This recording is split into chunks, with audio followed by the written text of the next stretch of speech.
There's a question that faithful Catholics have been asking for years, a seemingly simple question: if a cardinal of the Church of Rome calls something blasphemous, what happens to those who had already pronounced that same word long before him in a small Polish diocese?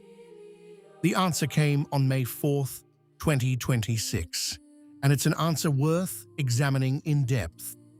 By the end of this video, you'll understand why in the Church of Leo XIV, the word blasphemous is worth everything if it's uttered by a 78-year-old German cardinal, and worth nothing if it's uttered by a young priest ordained for just 6 years. Let's get down to business.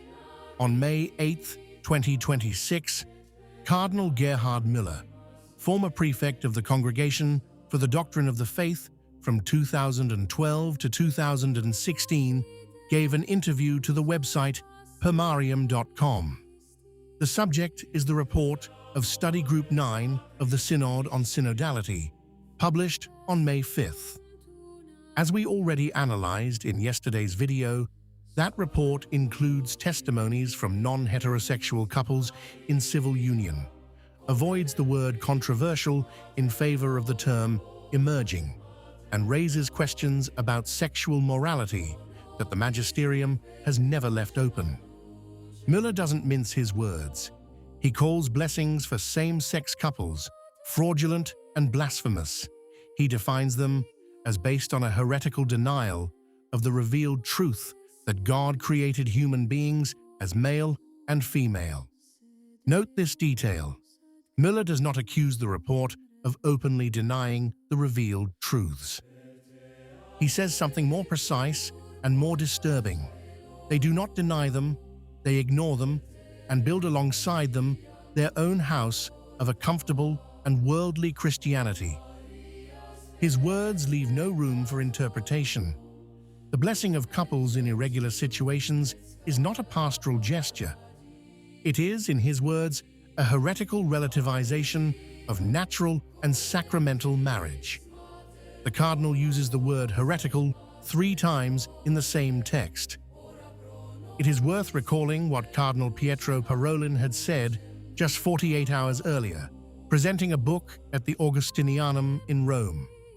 Regarding the German bishops and mandatory blessings, Parolin had declared, "It is premature to expect intervention from the Holy See." The Secretary of State's word is, "Let's wait." It's important to understand who these words come from.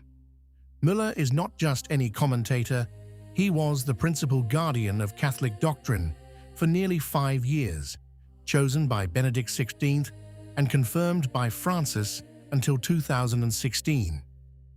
When he uses the word heretic, he is using the technical vocabulary of the role he held. Now, Ryś isn't just any name. Here's why. Cardinal Grzegorz Ryś, 62 years old, was created a cardinal by Pope Francis on September 30th, 2023. In Poland, he has been known for years for his progressive positions on sexual morality and for his ties with Rainbow Catholic circles. In November 2025, Leo XIV promoted him from Archbishop of Łódź to Archbishop of Kraków, the see of St. John Paul II, the most important and symbolically charged in Poland. A promotion that Polish traditionalists saw as a declaration of intent. Father Benjamin Sanctas had only been a priest for 6 years. He was ordained in 2020 in the Diocese of Drohyczyn, eastern Poland.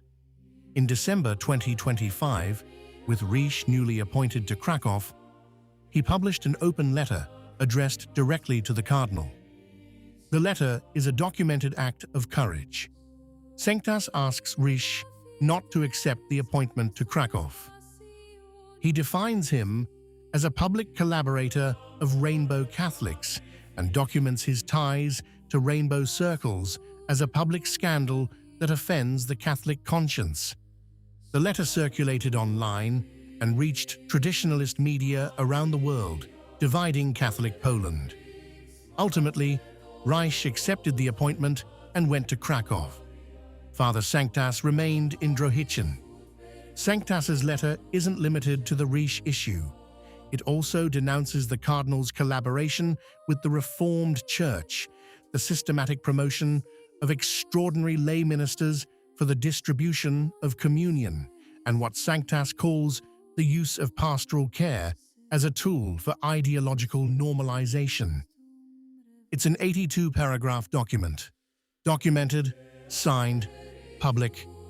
On May 4, 2026, the Diocese of Drohitchen published an official statement.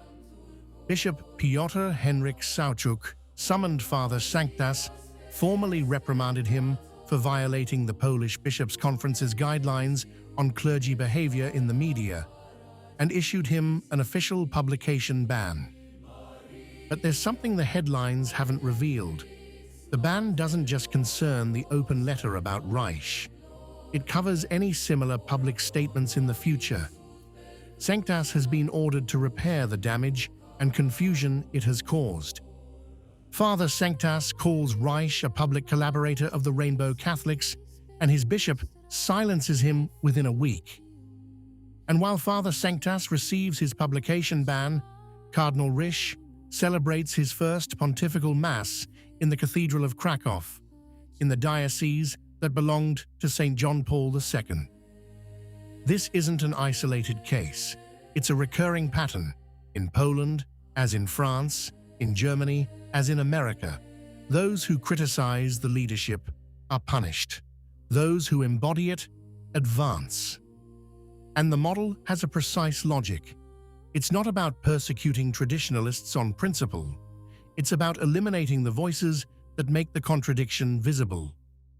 Don Sanctas is dangerous not because he says false things, but because he says true things at the wrong time, in the wrong place, with too much clarity.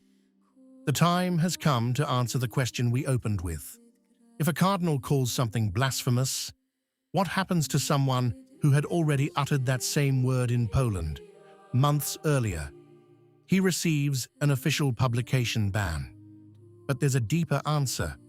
The word blasphemy doesn't belong to cardinals, and it doesn't belong to diocesan decrees. It belongs to the tradition of the Church, the only tribunal that endures through the centuries and cannot be silenced by a bishop's letterhead. Father Sanctas can no longer publish, but his letter exists. Müller's words exist, and tradition is unfailing. If this video helped you reflect, please consider supporting the channel with a super thank you. Even a small gesture helps continue this work. Thank you so much. What do you think? If you liked the video, comment Amen. God bless you.